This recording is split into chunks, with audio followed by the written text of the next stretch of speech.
bínú pa lọ àwa tá a lọ tá a sọ pé à ń bọ̀ náà la tún padà wá Nigeria Factor náà ni adúpẹ́ lọ́wọ́ Ọlọ́run ọba tí dúró tì ní tójú kì í fi tì ní arákùnrin Mubarak the tallest model in sub-Sahara Africa is here with me ẹ tún bẹ̀rẹ̀ bẹ́ẹ̀ ṣe bẹ̀rẹ̀ yẹn mo ní ta ni arákùnrin Mubarak. Èmi náà wá sọ pé ọ̀rọ̀ pọ̀ nù ìwé kọ́bọ̀ ṣùgbọ́n a máa mú díẹ̀ lẹ́sẹẹsẹ ni. Mo kọ́kọ́ ní Bakare Mubarak jẹ́ èèyàn tí ó nífẹ̀ẹ́ sí orílẹ̀-èdè Áfíríkà àti ìlọsíwájú àti pé ká wà ní ìṣọ̀kan. Then Bakare Mubarak tún jẹ́ model tó ga jù ní orílẹ̀-èdè Áfíríkà tí àwọn olóyìnbó wá ń pè ní Sub-Saharan Africa láti North Africa lọ sí ilẹ̀.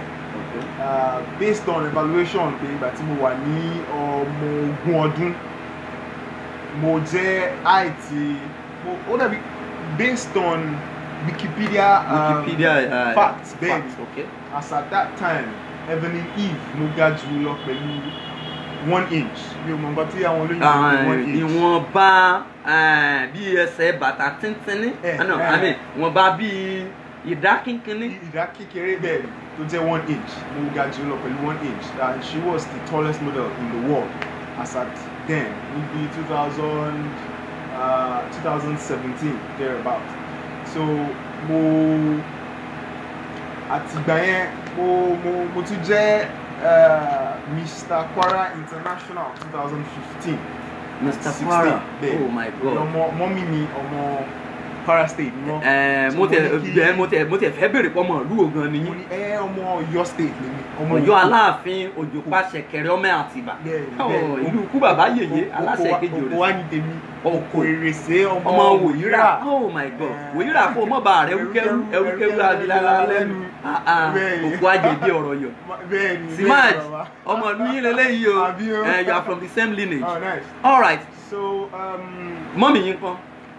Àwọn jẹ́ ọmọ Kwara State. Ọmọ Kwara ibẹ̀ lèmi àti yín láti ta ìlú mi tó bá wù mí mo lè dí ọ̀nà kíní ẹ̀ ní lọ sàárẹ̀ wẹ́ẹ̀ lè lọ gbọ̀ ọ̀nà bèmí o wọ́n la pẹ́yìn lọ rí ara ilẹ̀ mọ́ ọ̀nà bẹ̀rẹ̀. Ṣùgbọ́n tí wàá gbé yín lárugẹ ẹ̀rọ náà la fi gba yín ṣe pageantry yín ní ìgbà. Ẹ máa wọ ọkùnrin yìí. Bẹ́ẹ̀ ni tẹ̀ mo dẹ̀ máa ń àti bí ìgbà tí mo ti wà ní ọmọ ọdún 15 that's márùndínlógún àbí mẹ́ẹ̀ẹ́dógún márùndínlógún mẹ́ẹ̀ẹ́dógún ọmọ ọdún mẹ́ẹ̀ẹ́dógún mo ti ṣe fíìmù kan ní ẹ tún máa ń ṣe orí ìtàgé náà ó wọnú ara wọn náà. Bẹ́ẹ̀ ni mo máa ń ṣe àwọn commercials àwọn advertisement ìpolówó tó máa ń ṣe àwọn Glo Top Tea. A sì ń bọ̀ wá bẹ̀ yẹn kí gangan ló fún yín ní ìmísí láti máa ṣe tẹ́ ẹ̀ ṣe yẹn pé you want to be a model. What gave you the motivation? What inspires you? Ṣe rí èmi jẹ́ èèyàn kan gẹ́gẹ́ bí mo sọ pé mo jẹ́ èèyàn tí gbóhùn sókè dáadáa. Gẹ́gẹ́ bí mo ṣe sọ pé mo jẹ́ èèyàn tí ó nífẹ̀ẹ́ sí orílẹ̀-èdè Áfíríkà mo dẹ̀ nífẹ̀ẹ́ sí ìlọsíwájú wa mo dẹ̀ nífẹ̀ẹ́ sí pé Áfíríkà gan hàn lára yín. Àbí mo dẹ̀ nífẹ̀ẹ́ sí pé kó má ṣe pé fámìlì mi nìkan mo ṣe láǹfààní kí n lè ṣe gbogbo èèyàn tí n bá ń bá lójoojúmọ́ gbogbo ibi tí n bá lọ lágbàáyé torí mi nífẹ̀ẹ́ sí kí n máa ṣe ìrìn àjò afẹ́. Òun náà la fi sọ nǹkan tá a fi orí ètò yìí sọ náà nìyẹn pé African art and tourism the future of African art and tourism. Okay, ẹ nífẹ̀ẹ́ sí ìrìn àjò ìgbafẹ́ dáadáa. So mi ò wá nífẹ̀ẹ́ sí lásán bẹ́ẹ̀ ṣùgbọ́n pé gbogbo ẹni tí n bá ń bá pàdé kí n máa lè kópa nínú ìgbésí ayé wọn ní ti dáadáa bákan àbí bákejì. So invariably báwọn olóyìnbó yẹn máa ń sọ modeling fẹ́mi kò ń ṣe ultimate it is mo máa ń pè ní deployment strategy. Pípé nǹkan tẹ bí pé yà sọ́tọ̀ pé bí ẹgbẹ́ bí ọgbọ́n ọnú. Ẹgbà tán bí ọgbọ́n ọnú láti fi ṣàwọn nǹkan míì. Pípé ebi tẹ́ bá ti ń ibi tá a ti ń sọdún lásàmọ̀jà ibẹ̀ là á ti ń sọdún káláwá. Pípé bóyá bẹ́ẹ̀ ṣe lọ sírìn àjò bóyá gbà tẹ lọ àwọn ìlú wo lẹ ti dé rí náà. Mi ò tí ì lọ káàkiri Áfíríkà púpọ̀ but mo ti at least mo ti dé bí African countries bíi mẹ́rin. Ẹ dárúkọ bíi méjì. Ghana, Togo, Benin Republic. bí ìgbà tẹ́ ẹ lọ yẹn kó wá jẹ́ pé ńgbà yẹn bóyá aṣọ tẹ́ ẹ wọ̀ lọ síbẹ̀ kan ní ta ló rán aṣọ yìí kẹ́yìn dẹ̀ sọ fún wọn pé báyìí iléeṣẹ́ báyìí ló rán o ara láti gbé ẹnìyẹn lárugẹ bẹ́ẹ̀ láti tún gbogbo orú àwọn téèyàn bá ń pàdé yẹn náà láti fi pé èèyàn lè àwọn olóyìnbó máa ń pè nǹkan kan ní symbiosis. ẹgbẹ́ ìbò pọ̀ bọ́n bá ṣe lè dá sí àbí báwo ni wọ́n máa ń pè kéèyàn olóyìnbó máa ní you rub my back I rub your back pé bá a ṣe lè rọra wa àwọn olóńgbò gbáwó ń gbowó. ṣe ti understand then mo notice pé ṣe rí ní Africa based on àwọn evaluations kọ̀ọ̀kan and mo notice pé African to African business kò ń ju bí 20 to 26% lọ. So máa fi ṣùgbọ́n African to other countries business pé ìbáraṣepọ̀ pé ìṣòwò okòwò ó tó bí 64%. tó dẹ̀ yẹ pé àmọ̀pá wà lásùmọ́ra wa jù àwa ló yẹ ká máa. pé bóyá bíi Cotonou ń sìn bíi ilẹ̀ Togo ilẹ̀ Libya gbogbo àwọn kọ́ńtì tó wà láfíríkà Uganda. ká máa bára wa ṣe pọ̀ ká dẹ̀ máa èmi dẹ̀ tún nífẹ̀ẹ́ sí kí n máa gbé àṣà lárugẹ. àṣà wa àwọn èèyàn àwọn nǹkan kan ò yé wọn. kí ni nǹkan tí wọ́n máa ń da àṣà papọ̀ mọ́ àti ṣe pẹ̀lú ẹ̀sìn wa wọ́n máa ń da papọ̀ àṣà ìṣe àtẹ̀sìn wọ́n láwọn èèyàn máa ń da papọ̀ ẹ bá wa yànnà náà fáwọn èèyàn torí ẹ̀yin ti rí ẹ̀dẹ̀ ti lọ káàkiri ẹ̀dẹ̀ mú pa ẹ̀. mo jẹ́ Muslim practicing one mi ò lè ṣe kí n má kírun. ó ti ẹ̀dá àná tí mo pè yín ẹnẹ́ wà mosque. tí mo ò lè gbé kọ́ yín mo wà ní mosque. ibi tá a dẹ̀ tún ti pàdé lọ́wọ́ náà àwọn jíjó Christian bẹ́ẹ̀ àbáwọn jó. àbí. tábàdẹ̀ tún jó tẹlẹ́sìn kan àbáláyé. àtúntún jó náà. ẹ máa continue kí n má. so ẹ̀yẹ̀ woru àwọn Arabs pé àti ọ̀dọ́. Alhaji Akindele Adeniyi wọ́n wò wá láti ìlú Mecca báyìí láyọ̀lẹ̀ dé o. bẹ́ẹ̀ ẹ̀yẹ̀ woru Mecca tẹ ṣe dárúkọ ń sìn tẹ bá wò wọ́n ní àwọn àṣà àti ṣe tiwọn. nílùú Mecca wọ́n ń gbà lately iná ṣe ń ṣe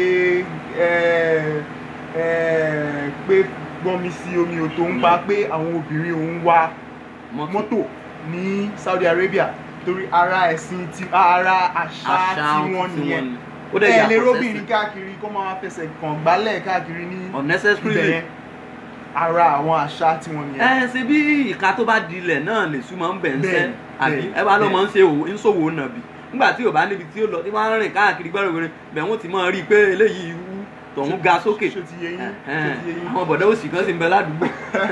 ṣé wàá rí ara àṣà táwọn tó jẹ́ àwọn tá à ń pè ní Arabs ó jẹ́ pé kọ́ máa wọ jàlámíà kọ́ máa lo turban táwa náà dẹ̀ ń ṣe kò sí aburú ń bẹ̀ pé ká bá wọn náà ṣe bá wọn bí àṣà tí wọn náà. ṣùgbọ́n ṣó burú bí mo ṣe wọ dànṣíkí tó jẹ́ ti òde ilẹ̀ tiwa tó tẹ̀ tún wá jẹ́ tí ò tún wá ṣe dànṣíkí pé èyí tó ti gbó púpọ̀ a tún wá dà pọ̀ mọ́ àwọn olóyìnbó ń pè ní Afrocentrism a mix ẹ̀ mọ́ ti modern age láti fi lè jẹ́ pé kí àwọn youth káwọn náà lè máa wọ̀.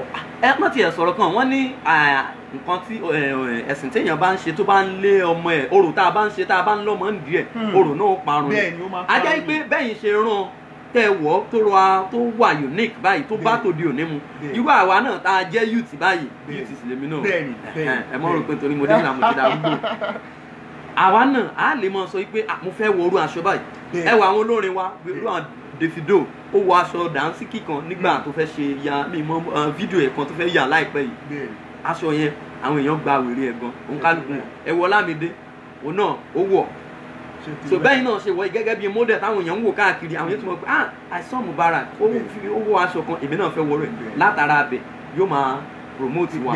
ṣé wá rí tí gbogbo wa bá ṣe wà lẹ́yọkọ̀ọ̀kan yẹn tá a bá ń ṣe bẹ́ẹ̀ ń gbọ́ Chanel Gucci Prada Alexander Wang nǹkan yẹn ó ṣeé ṣe káwọn designer tiwa náà báyìí kí gbogbo ayé irú dànsíkì iTouch ló ṣe iTouch tó wá ṣe yìí ó ṣeé ṣe kí gbogbo ayé náà máa wọ̀ tá a bá ṣe gbé lárugẹ sí làwọn èèyàn ṣe máa wọ̀ bẹ́ẹ̀ làwọn oríṣiríṣi company mi náà ń ṣe. ṣóye yín kórùn pàtàkì yìí sìn àwọn èèyàn máa ṣì wọ táì tẹ pé àwọn olóyìnbó inú snow làwọn ti ń wọ̀ àbí àwọn Ṣé ẹ arab ti gbọ́ o? tá dárúkọ àwọn tó pé jalamia náà wọ̀ tó pé torí Ewu. dust desert nǹkan kan táwọn máa lo jalamia àwọn máa lo turban Kódà èmi ẹlòmíì máa ò tó fi bomú. ẹnìkọ́ ṣóye yín láti pé àṣà wọn nǹkan kan ní ọ̀rọ̀ mi ò yé yín ẹ wo mo nǹkan tó- gbádùn yín bàjẹ́ nǹkan tó ń wù ń bẹ̀ yẹn ó yàtọ̀ sí nǹkan tó ń wù níbí ní bíbá ilẹ̀ wa So, yàtọ̀ síra nǹkan tá à wọn ń jẹ ń bí Ó ó yàtọ̀ yàtọ̀ sí sí nǹkan nǹkan tó tá ń à jẹ ń jẹ lọ́hùn. ń bẹ̀ yẹn gbogbo àwọn nǹkan yẹn òun ló jẹ́ àṣà tiwa tó yẹ ká máa gbé lárugẹ bí báwa ṣe ń jàmàlà ń bí Eh. tá à ń jẹ òyìnbó lóró òyìnbó kó wá sí nàìjíríà kó wá tún ní kán fóun pizza fún- ó ti láíláí.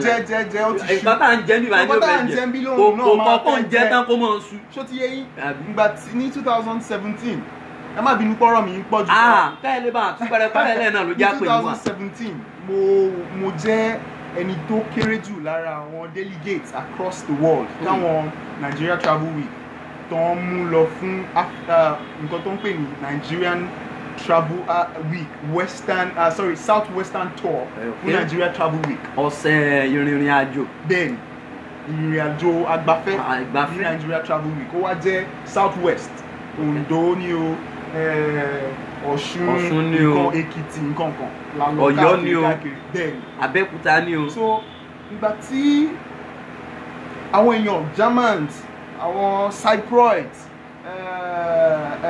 Nigeria Uganda ó tiẹ̀ ní professor kan tá a ti jọ ń ṣiṣẹ́ díẹ̀díẹ̀ pọ̀ ń sìn ọmọ Germany ni Okay. ó tún wá ní Ugandan nationality náà Oh my God.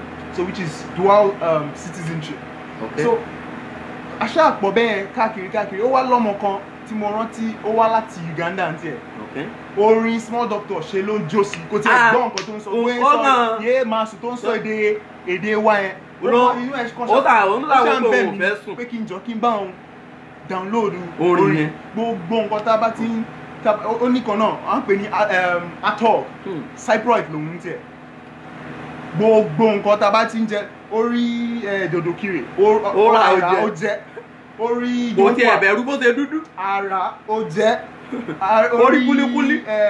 ẹgbàtàn ó jẹ bọ́ọ̀lì Ẹ̀pà, gbogbo nǹkan so tó bá padà sílùú wọn inú ẹ̀ ó máa dùn ó máa rí nǹkan sọ Yóò tiẹ̀ rí nǹkan fún wọn lábọ̀ wípé ibi tẹ́ ẹ rán mi lọ o ní báyìí báyìí o bọ́n ṣe ń jẹ́ lọ́dọ̀ wọn lélẹ̀. ṣoṣo yẹn tóun náà bá wá gbádùn ẹ̀ dáadáa èèyàn lára àwọn tó ràn wá yẹn ó lè ní òkè o ẹ jẹ́ ká sẹ́ndì sí Nàìjíríà Bẹ́ẹ̀. wọ́n sẹ́ndì ẹ̀pà wọ́n Bẹ́ẹ̀. sẹ́ndì dòdò Bẹ́ẹ̀. wọ́n sẹ́ndì látara abẹ a ti ń fi bẹ́ẹ̀ gbé okòwò wa a ti ń gbé lárugẹ Lárugẹ. ẹ wò ó mo gbádùn yín dáadáa Bẹ́ẹ̀. kí wàá ní nǹkan tẹ̀yìn rí sí ìrìn àjò afẹ́ pàápàá jùlọ nílẹ̀ Áfíríkà kí ni àríwòye títí yín.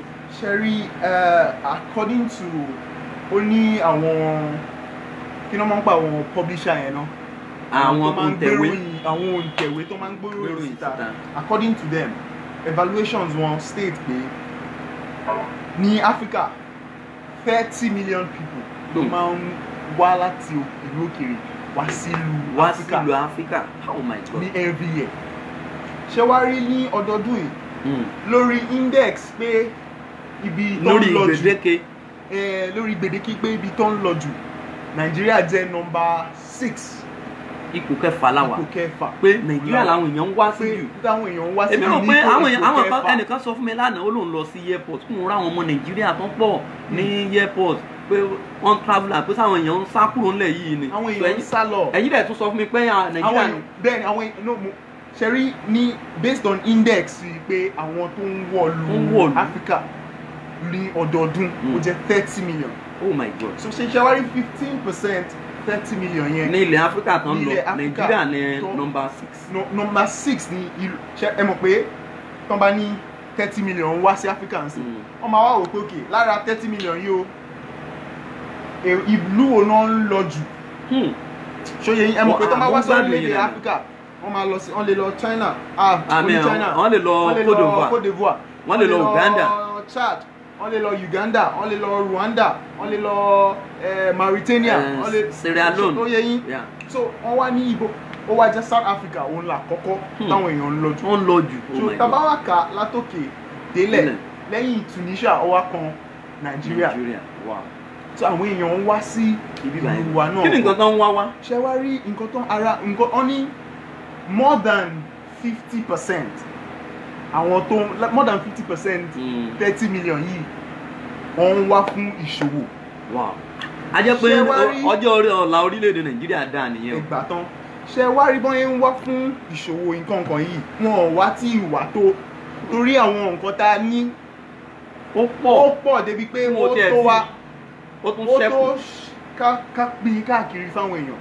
So nǹkan tá a wá ṣe wá ráwọn míì wọn ò tiẹ̀ tí ìwà mọ̀ pé orílẹ̀-èdè kan wà ó tó gbòógì tó jẹ́ orílẹ̀-èdè Áfíríkà. Wọ́n máa ń wo Áfíríkà bíi country ẹ̀ ọ̀kan ṣoṣo ni. Láti ẹ̀tọ́ àwọn pẹ́ yọ Nàìjíríà yọ gbá yọ àwọ. Wọ́n mọ̀ pa ní diverse culture àwọn different culture a ní Ìgàlà aláwọn a ní Nupe a ní Yorùbá a ní Ìgbò. So ṣé wá rí gbogbo bá ṣe níwọ̀n ẹ̀ culture wa dẹ̀ wà very beautiful bẹ́ẹ̀ lẹ́yọ̀ kọ̀ọ̀kan káàkiri bẹ́ẹ̀.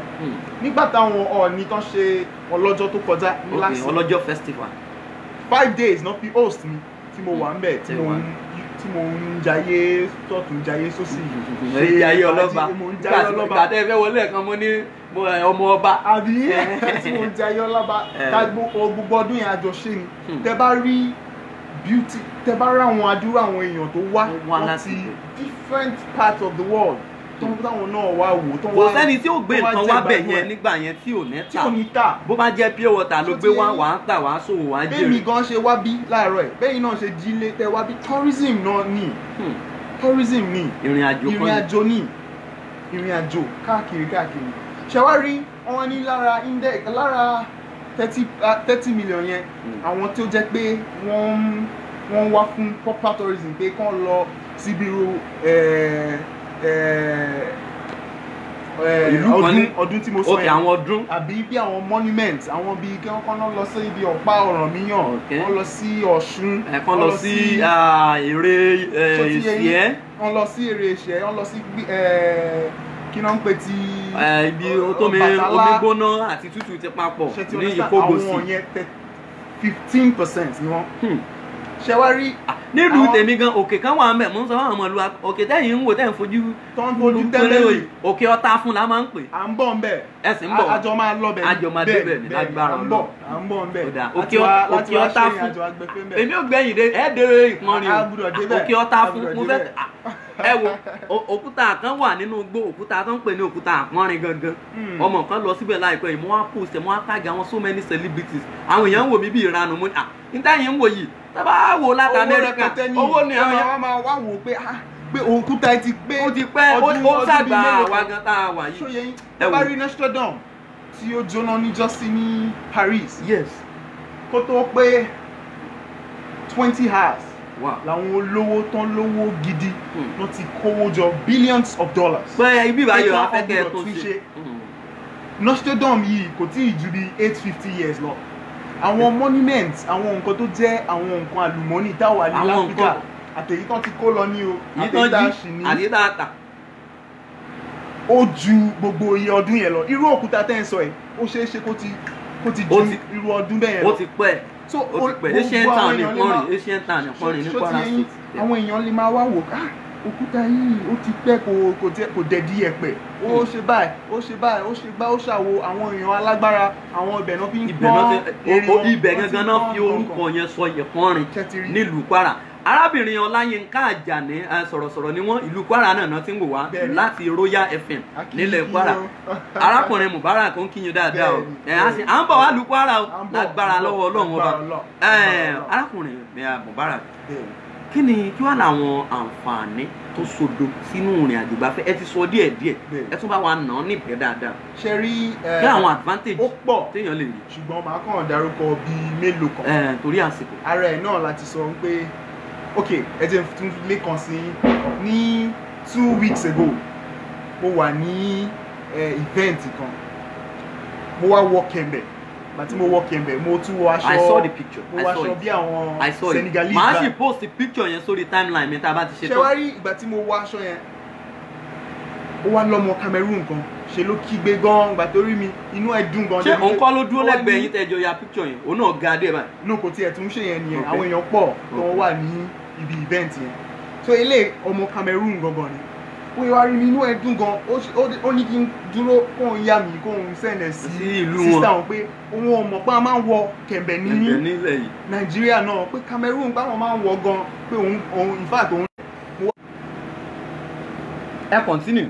So ó wá ń bi mí ó ní ṣé ìyẹn túmọ̀ sí pé a ní báwo náà yẹn pé a ní ìbáṣepọ̀ àbí pé a ní ìrẹ́pọ̀. ìrẹ́pọ̀ tó dán mọ́rán. gbogbo wa a wà ní ìrẹ́pọ̀ ni ìkan náà ni wá bó dẹ̀ ṣe yẹ kí a máa ṣe nìyẹn. a máa ṣe nìyẹn gẹ́gẹ́ bí ilẹ̀ adúláwọ̀ tó yẹ pé ọ̀kan ká ṣe ra olóṣùṣù ọwọ̀.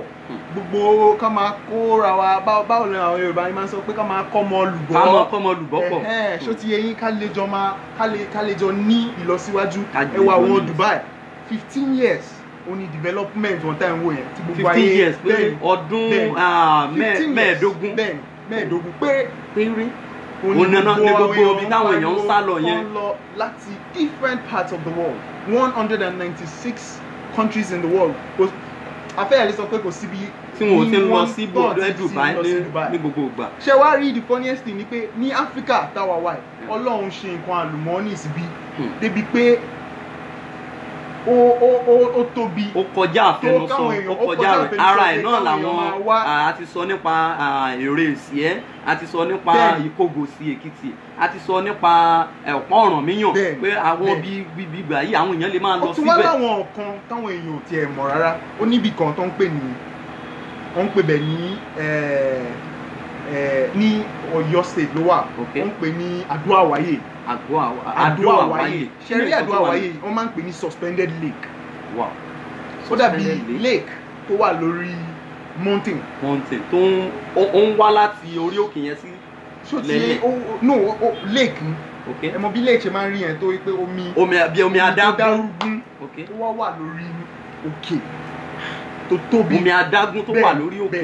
ṣé wàá rí irú ẹ̀bẹ̀ yẹn méjì péré ló wà láyé ìkan wà ní Colorado ní United States ìkan wà ní ẹ̀kàwé pọ̀.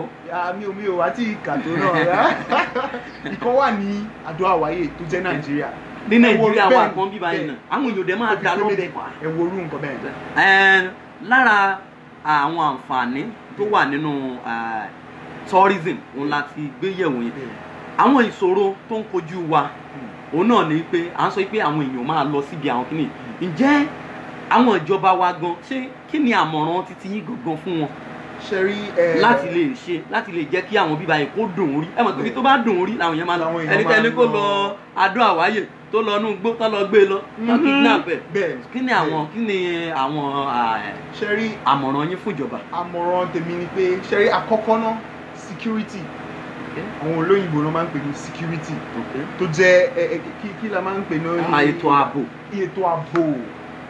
ààbò tó péye ni o ààbò tó péye tó pé kò ní kí máa wọ ẹ̀yìn wò kí máa wò yán yán. ó ń bọ̀ wájú ó ń bọ̀ lẹ́yìn. ṣé yẹ yín kí n tó lọ ibi tí n bá fẹ́ lọ ìyẹn ó jẹ́ àkọ́kọ́ táwọn èèyàn máa ń complain nípa torí ẹlòmíín sì tó bá yẹ kó wá sí Nàìjíríà lé ní pé torí pé òun gbọ́ pé Boko Haram níbí kíní kan bẹ́ẹ̀ òun ò fẹ́ wá ìyẹn àkọ́kọ́. ìkejì ni pé àwọn ibi tí à ń sọ ẹ̀ tó jẹ́ àwọn nǹkan àlùmọ́nì wa ká mójútó tẹ bá défẹ̀ tẹ bá rí bí kábíyèsí Ọọ̀ni bó ṣe ṣe gbogbo kábíyèsí o bó ṣe ṣe gbogbo àwọn ibi táwọn nǹkan àlùmọ́nì wà wọ́n ṣe lọ́ṣọ̀ọ́. wọ́n ṣe lọ́ṣọ̀ọ́ débi pé ó láwọn nǹkan àlùmọ́nì mi tẹ pé bóyá bí báyìí ló wà ṣùgbọ́n gbogbo àyíká wọn kọ́lé yìí kò ní. ṣe ló fún ẹ̀ tẹ̀ ní mọ̀ pé ṣóyẹ yín.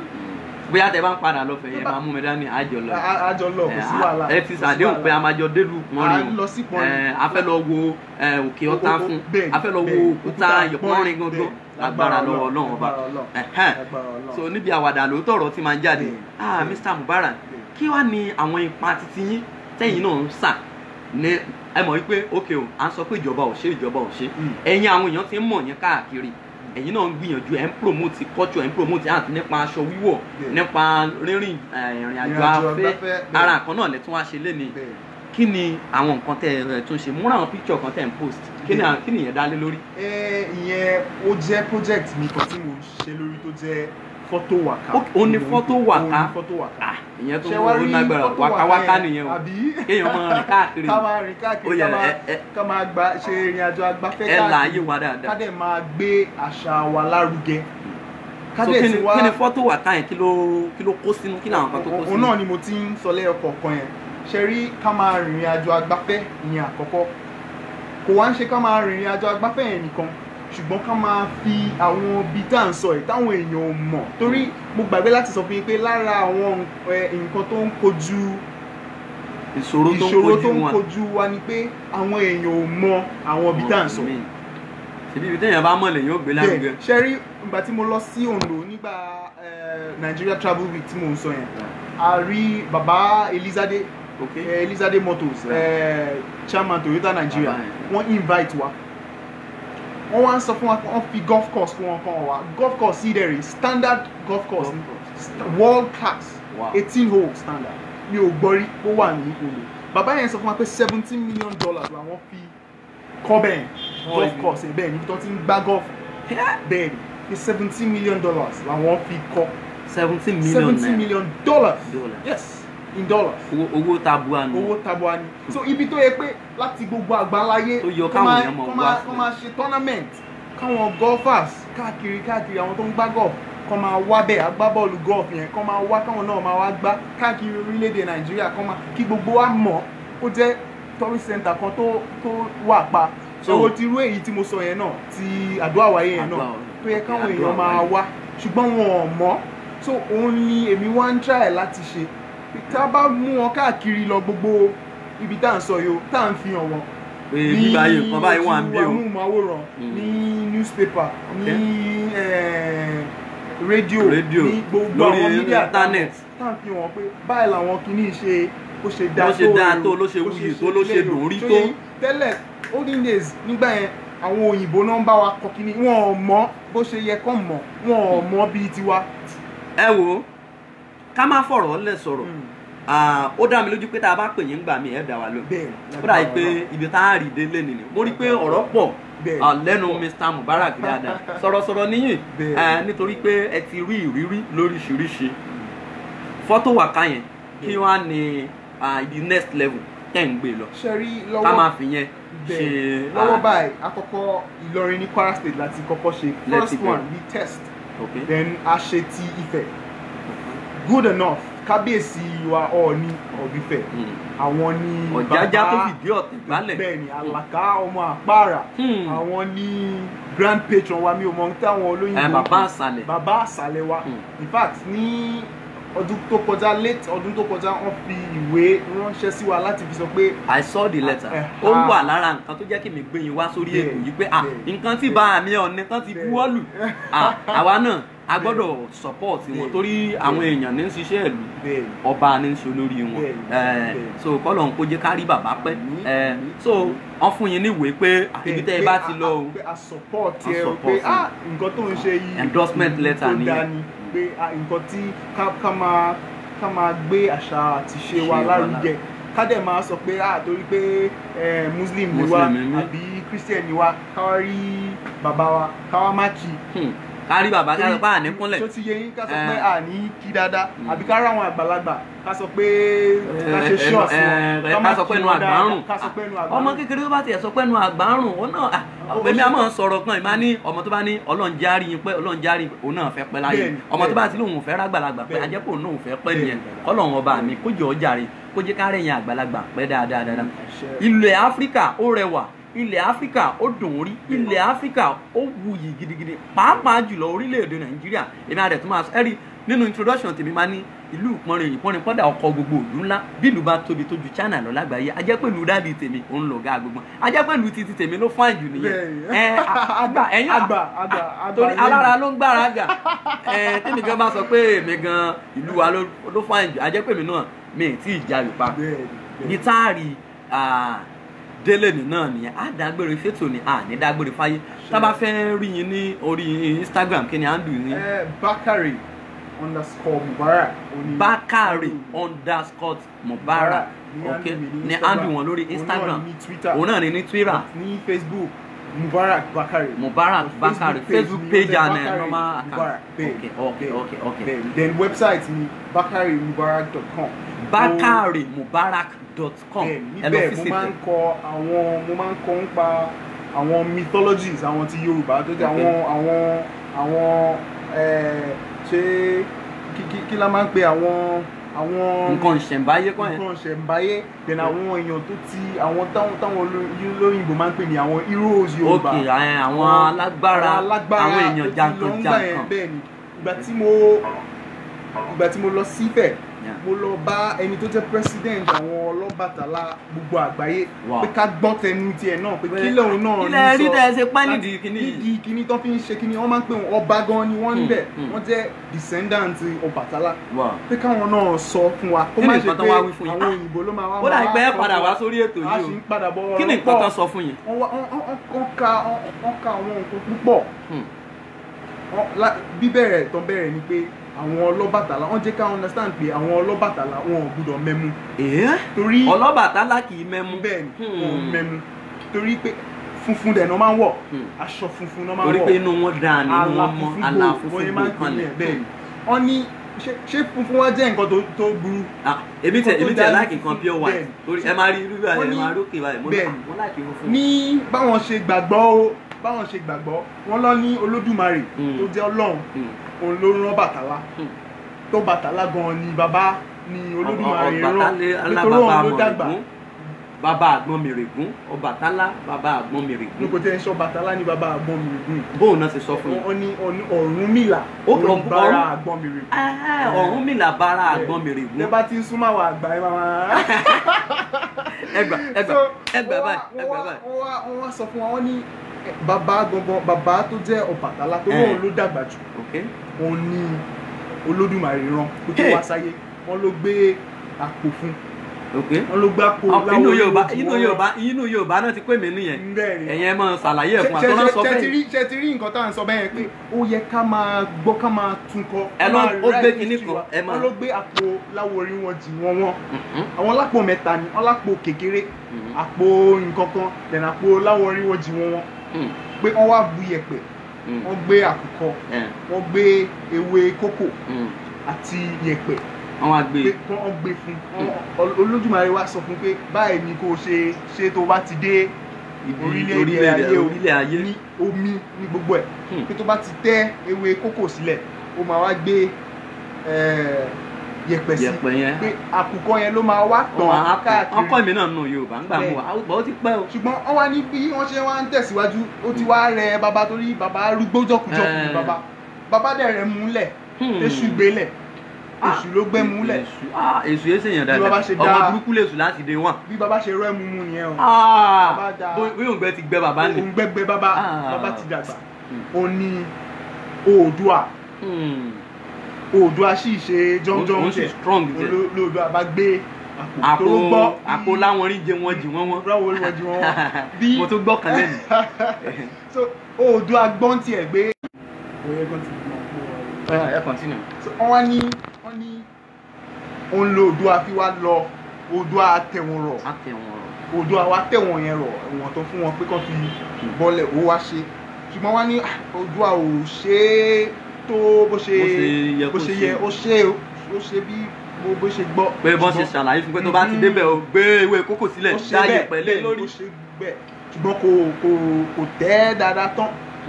ìgbà tí bàbá wa jí bọ́n ṣe sáré padà lọ sí ọ̀dọ̀ Olódùmarè rẹ̀ pé bàbá báyìí ni. ara bí ti mẹ́mú o ẹni tó tún lọ sínú òtún ṣe dáadáa. àti bẹ́ẹ̀ ni wọ́n ti wá jẹ́ kó ṣe pé àwọn Ọlọ́bàtálá wọn ò gbọdọ̀ máa mẹ́nu àṣà tiwọn nìyẹn. ẹ wò ó kò dẹ̀ burú káwa náà mọ̀ pé báwọn Ọlọ́bàtálá ṣe ń ṣe nílẹ̀ tiwa. sọ́dà tó bá bá wọn lálejò nílé wa jẹ́ pé ẹmu làálọ́ gbé wọn tí wàá dàbí pé bóyá o fẹ́ ṣe é níkà òun nẹ. ẹ wò ó ọ̀rọ̀ pọ̀ nínú òwe kọ́bọ̀ ibi tá a bá dé lẹ́ni náà nílé yìí a dágbére fétò ni a ní dágbére fáyé. I still remember my humble self JCMC Ayọ̀dèjì Sodiq Ọlálékan lèmi jẹ́ ọmọ onípọ̀nrín padà ọkọ̀ gbogbo òdúnlá ẹ̀mí àdèmà sọ pé bí ìlú bá tóbi tójú China lọ lágbàáyé ìlú dáàdì tèmi lọ̀gá gbogbo wọn. ìpàkọ́ ògbọ́sùn tí o inú rere báyìí ó jẹ́ ni ojú tìró lọ títí ìgbà míì tá a jọ fèrè pàdé má hùwà àkà torí pé bó bá hùwà àkà ó ṣeé ṣe kó jẹ́ pé orí ẹ̀ ní ó padà sí o. Bye for now. God bless you.